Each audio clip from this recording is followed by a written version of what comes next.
Hello folks, warm greetings from Jack Watchcat. Thank you all for stopping by.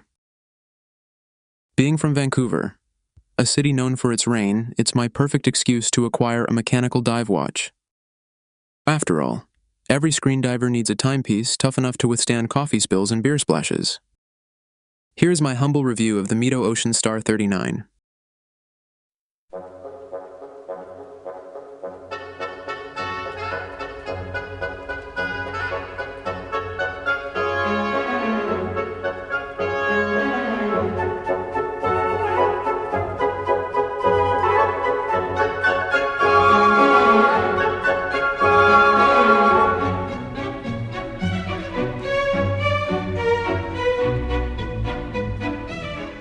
As you're probably aware, most dive watches are built for James Bond, NFL linemen, or pro wrestlers, not for tiny wrists. After screen diving for some time, I've come up with two options. Christopher Ward C60, Trident Pro 300, or Mito Ocean Star 39. They're slightly different. I'm fine with either one. Luckily, my local store, Golden Tree Jewelers, was running a sale. On a beautiful day in September, we visited historic Fort Langley and then stormed into the store nearby in person. Thanks to the helpful and friendly service from Joe. Good price I paid. No duty fees as it was purchased locally. We can't do the unboxing since there's no shipping box, but we can still open the watch box.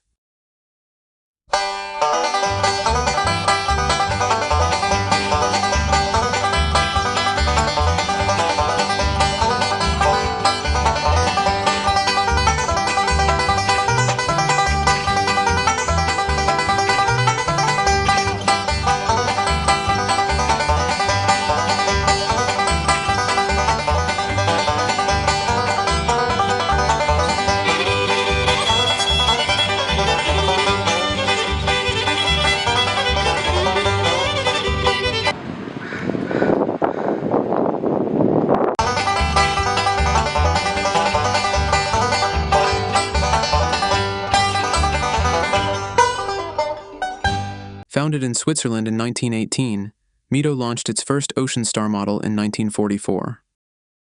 The initial instructions for the Mito Ocean Star 39 watch became available in June 2024, marking the 80-year anniversary of the Ocean Star collection. The Ocean Star 39 comes in 5 different variants, and honestly, they all look fantastic.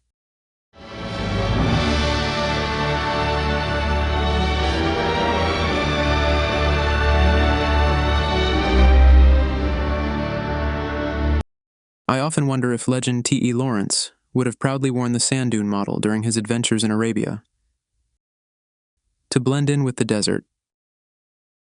But if you ask me, this black and blue two-tone wave pattern is absolutely unmatched. Even mermaids would be eager to swim with you. Mito offers both larger and smaller 36.5mm versions for their dive watches, but none of them come with a wave pattern dial like the Ocean Star 39. The 3D wave pattern, resembling ocean waves, makes this watch unique among dive watches.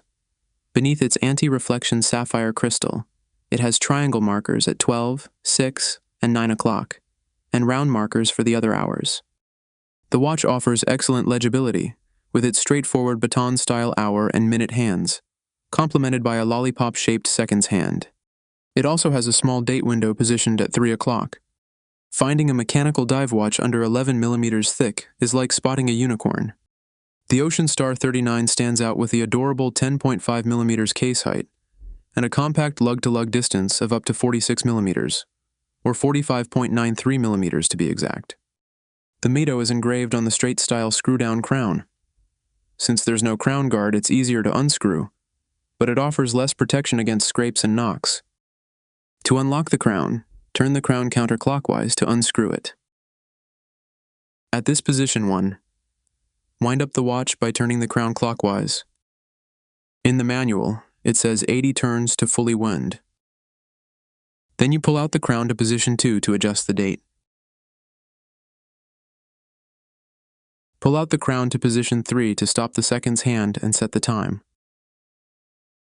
To lock the crown, while gently pressing it in toward the watch body, turn the crown clockwise until it stops. The Mito Caliber 72 movement, also known as the ETA A31.111, is one of the key factors that Mito was able to create such a slim dive watch. Is it an entry-level movement? Let's check. Seems it is rather a high-end modern caliber. It generates a beat frequency of 25,200 vibrations per hour, or 7 ticks per second. As what I always did, let's check if it ticks 7 times per second by hitting the frame-by-frame button.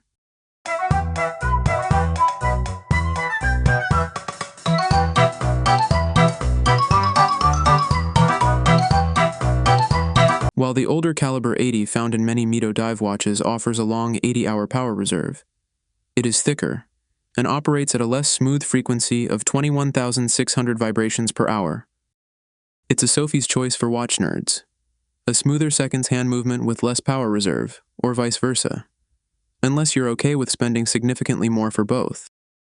To my surprise, Mito has incorporated an anti-magnetic Nevacron balance spring into this movement. It appears that my Mito watch becomes more accurate after a break-in period. Initially, it gained 12 seconds per day.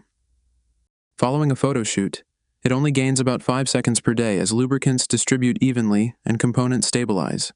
Once the watch stopped, I wound it 80 times and left it in the drawer to see how long the power reserve would last. On my second attempt, it lasted 76 hours. The case back is solid, no see-through window here. I'm obsessed with see-through case backs that are enjoyable to stare at and film. But once it's on the wrist, life goes on just fine without it.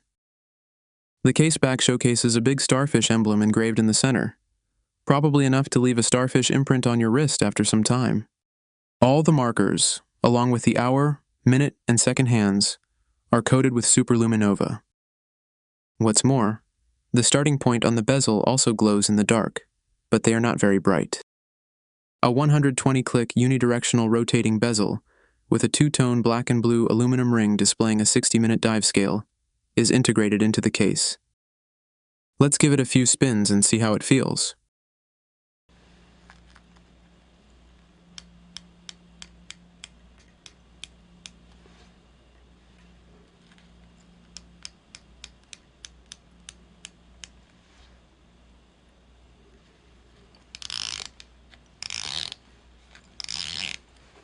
The Ocean Star 39's satin finish stainless steel bracelet features 2 different sizes of removable links, a thoughtful detail appreciated by many wearers. There are 3 large and 5 small removable links. For your information, here are the measurements of the links. The links close to the clasp are non-removable. If more adjustments are needed, the folding clasp features an on-the-fly micro 7-notch adjustment meant for diving extensions, enabling you to extend the bracelet from 2.5 to 18 millimeters. That's why the long clasp design serves a specific purpose. For my small 6.25-inch wrist, removing 2 large and 3 small links made it fit perfectly. Dive watches tend to wear smaller because the bezel adds to the case size, making the dial appear smaller. It's perfectly fine to choose a slightly larger size for a better fit. Those with wrists similar to or larger than mine, there's no need to worry about the straight-out lugs. They will sit nicely and lie flat. Here's a short comparison of the 2 watches I was eyeing. Consistent and true to my usual approach, I made my videos independently to share my genuine experiences. Hope it helps you make the right purchase without pulling your hair out, or ending up with something you might regret. Thank you so much for tuning in.